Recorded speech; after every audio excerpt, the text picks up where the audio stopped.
In today's video, I want to present some updates in the operation of SMath Studio. These updates are available since June 1st, 2021, and they may have been there before, but until I found them out, then I decided to make this video. Today's date is June 13, 2021. We're going to start by looking at this SMath Studio worksheet.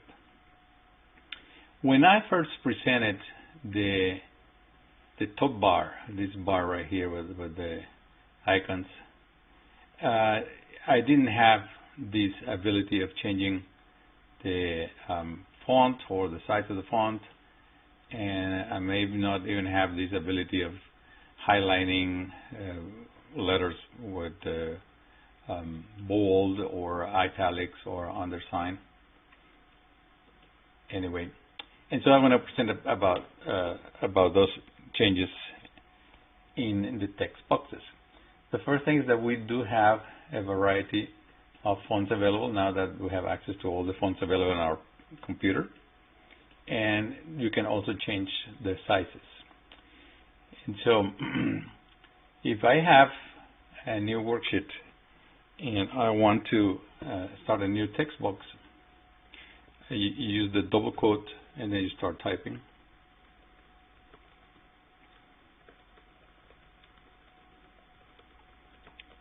And I'm typing some nonsense in here. But the idea is that by default, you're going to have the Arial font, Arial 10.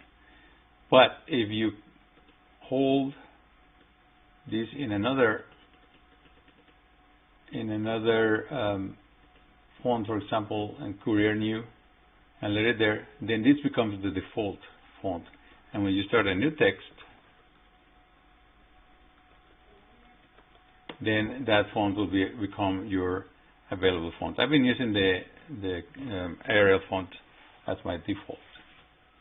And of course, once you have selected that particular font, you can change the size to a larger one or to a smaller one. That was the first issue I wanted to present. The next one is that you can change the character types in a text box by selecting a particular part of the text and then using either one of these three options. And so, for example, if I wanted to change this part of a text, I select that part and then click to make it bold. In the past, if you could change those things, but you had to change everything in the text box. So now you can selectively take part of the text and change the type of text that you're going to use. You can combine it like a bold and italic, simply italic, undersign with italic, undersign alone, undersign with bold, and so on. The next thing I want to discuss is that you can create a bulleted text entry. For that, I'm going to go back to my other page. And all you have to do is here, do the double quote, put an asterisk, and then start putting spaces, and you get a bulleted entry. However, that bulleted entry is only available one per text box. In the next line, if you put the asterisk, nothing happens. But you will get indented, the text gets indented automatically under the bulleted text. And so if you want to put a series of bulleted entries, for example, to list a series of items, you have to enter a new text box and produce the bulleted entry. In the example that I have in this updated, I have, this is bullet number 1. If you press Shift Return at the end of the bulleted line, then the next line will be indented. And so if I type this bulleted heading saying Chapter 1, how to use SMath Studio, which I could bold, for example. Then if I do Control Enter, then it's indented. The next line is indented. And so you had to have a particular text box for each indented line. You can now type math expressions in text. For example, if I want to type this this entry, I could proceed as indicated here. For example, I'm going to say text line, and actually I'm going to select it and change this to another font here. Let's say Arial Black. Okay, a text line, and then I'm going to type f of x. I'm going to, as indicated there, f of x equal. That changes into a math entry. I'm going to say click on the right hand side of the closing parenthesis and enter in the place to the right, enter the double quote, enter the expression x squared, spacebar plus 1, and then this is trying to evaluate the expression here. So what you have to do is you go to the right hand side and do backspace, and then you have that entry. And this is what I would say as an example. And then you have this entry box embedded into a text line. I'm going to change the text line back to, or the font back to Arial to understand what we're trying to do here. And here is shown step by step how I did the entering. In this line, I have an example.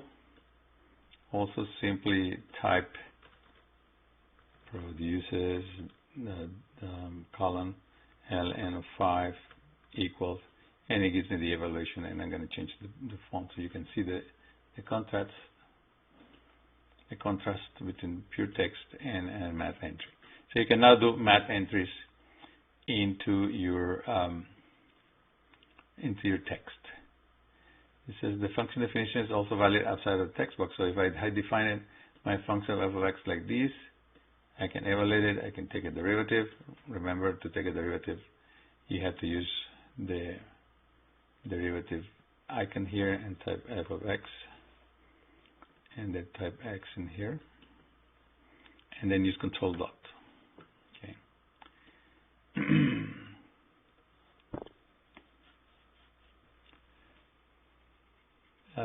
Here is a formula, a complex formula embedded into a text line.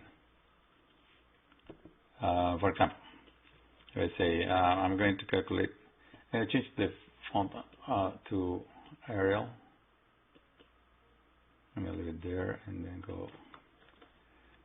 This sum is calculated as, and so we're going to enter S double dot equal sum parenthesis 1 over r comma 1 comma 5, and then it will evaluate itself and continue in here. Okay, so I had those a few updates that I wanted to show you, and with that we end up this particular video.